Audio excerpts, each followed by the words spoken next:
जय सनातन धर्म की। प्रिय सनातनियों, आप सभी का स्वागत है हमारे इस कार्यक्रम में। सनातनियों, किसी माता ने हमें एक संशय भेजा था, प्रश्न भेजा था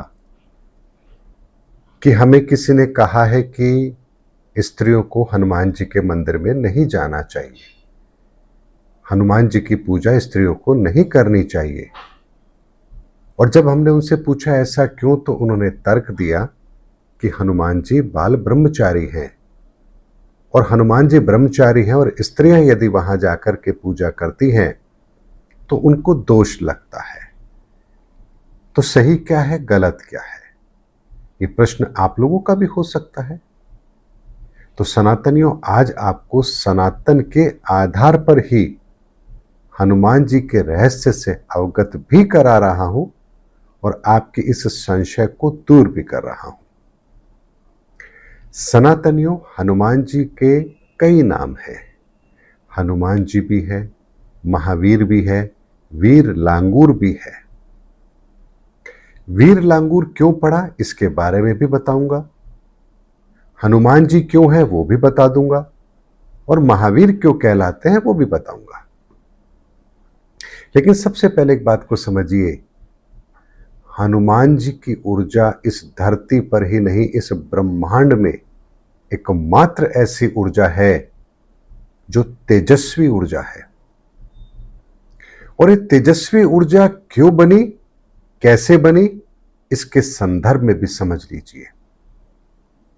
जब हम अपने भीतर के उस शिव तत्व को बहने से रोकते हैं, जो कि हमारी मेरुदंड के ऊपर से बहता है, जिसे हम रीढ़ की हड्डी का पसीना कहते हैं, जो वीर्य के रूप में हमारे भीतर मौजूद रहता है, जब कोई व्यक्ति इसे बहने से रोकता है, यहां वो ब्रह्मचर्य की पालना करता है। लेकिन ब्रह्मचर्य की पालना केवल इतनी सी नहीं है, इसको रोकने के साथ ही इसे ऊर्जाओं के रूप में परिवर्तित कर लेना, यह कोई साधारण कार्य नहीं है। क्यों नहीं है?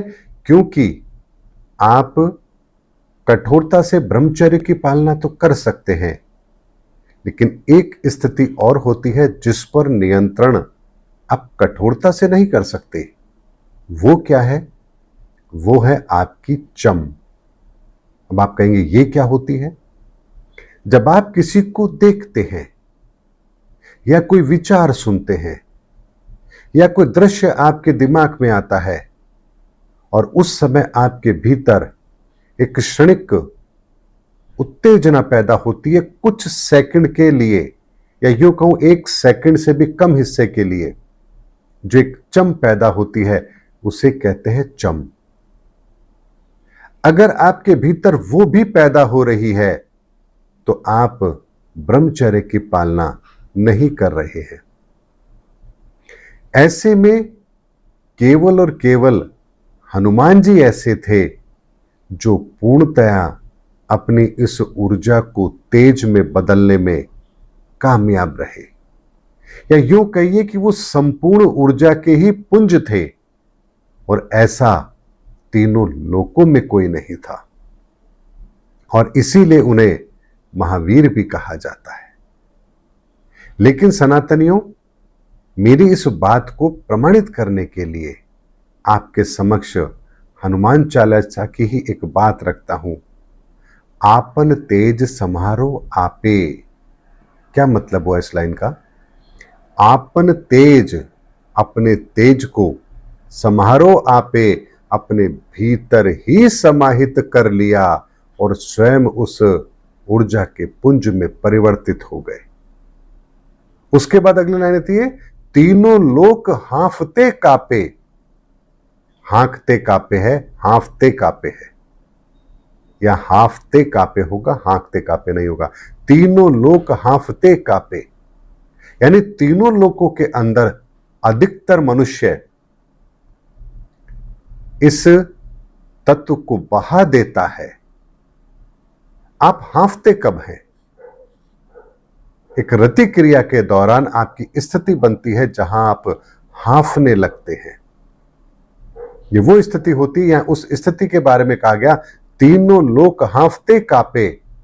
अर्थात एक साधारण मनुष्य तो, तीनों लोकों के अंदर एक साधारण मनुष्य तो हांफ जाता है, अर्थात उस रति क्रिया में शामिल हो जाता है। लेकिन हनुमान जी आपन तेज संहारो आपे, उन्होंने तो अपने तेज को खुद के भीतर ही समाहित कर लिया, जबकि तीनों लोग हांफते कांपे।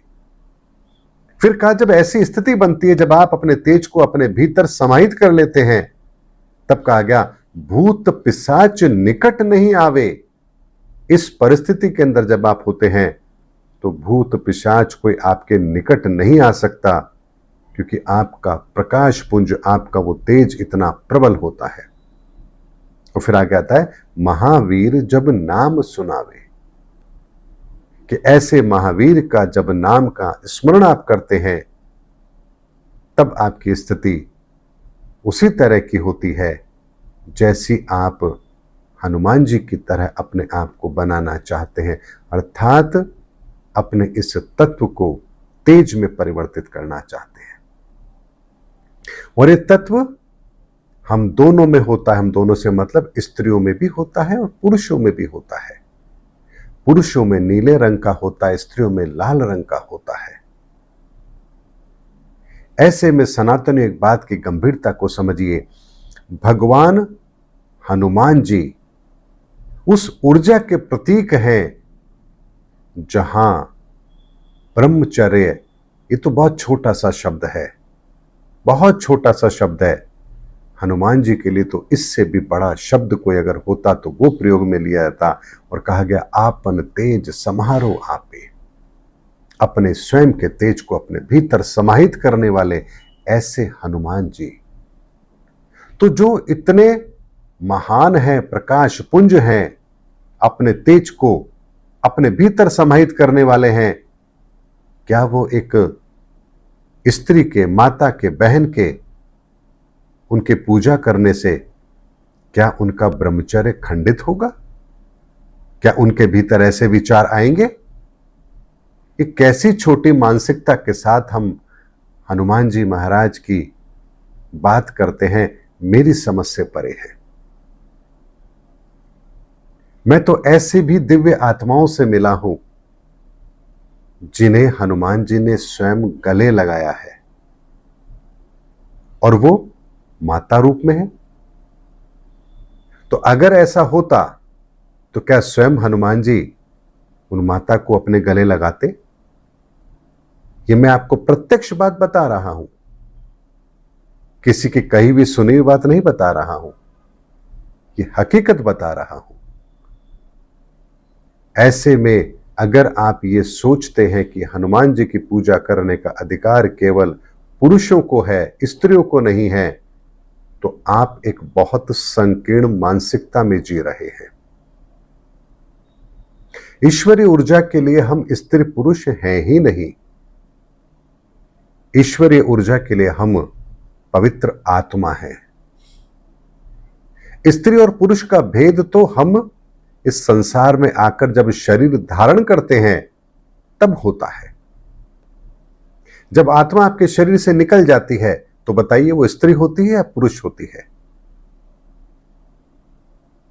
आपके पास इस बात का कोई जवाब नहीं होगा। तो इस शरीर की रचना का वर्गीकरण है स्त्री और पुरुष, आत्मा का वर्गीकरण नहीं है। आत्मा तो एक ही है, और जो ईश्वरीय सत्ता होती है वो हमारे लिंग से हमें नहीं पहचानती है, बल्कि हमारी ऊर्जाओं के कॉम्बिनेशन से हमें पहचानती है, हमारी आत्मा के स्वरूप से हमें पहचानती है। और इसीलिए मैंने आपसे बहुत पहले कहा था, हमारी पहचान आत्मा है, हमारी जाति मनुष्य है, और हमारा धर्म सनातन है। इसके अतिरिक्त ना हमारी कोई पहचान है और ना कभी हो सकती है। इसलिए महिलाओं को हनुमान जी के मंदिर जाकर पूजा करना या हनुमान चालीसा करना बिल्कुल भी वर्जित नहीं है, बल्कि आप भी यदि अपने भीतर उस शिव तत्व के तेज को प्रकट करना चाहते हैं, उस रास्ते पर चलना चाहते हैं, उन नियमों पर चलना चाहते हैं तो हनुमान जी से बढ़कर और किसी की भक्ति आपके लिए श्रेष्ठ हो ही नहीं सकती, क्योंकि वही हैं जो आपकी मदद कर सकते हैं।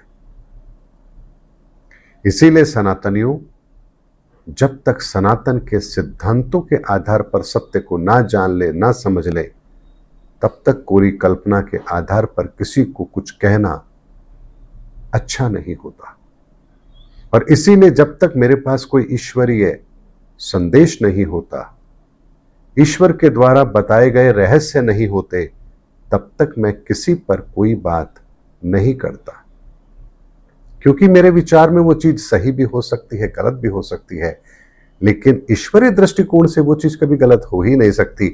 वो सनातन रहस्य होता है जो हम सब के लिए आवश्यक होता है। इसीलिए सनातनियों, निस्संदेह आप हनुमान जी की आराधना कर सकते हैं, इसमें कोई दिक्कत नहीं है। और जो लोग ये कहते हैं कि हनुमान जी की आराधना स्त्रियों को नहीं करनी चाहिए, अभी उनकी मानसिकता केवल शारीरिक लेवल पर ही लोगों के वर्गीकरण तक है। इसके आगे का सफर ना वो कर पाएंगे और ना वो इस रहस्य को जानते हैं, तभी वो ऐसी बात करते हैं। उम्मीद करता हूं सनातनियों, मेरा वीडियो आपको जरूर अच्छा लगा होगा। अगले वीडियो में आपसे फिर भेंट होगी, तब तक हमारे चैनल पर बने रहिए।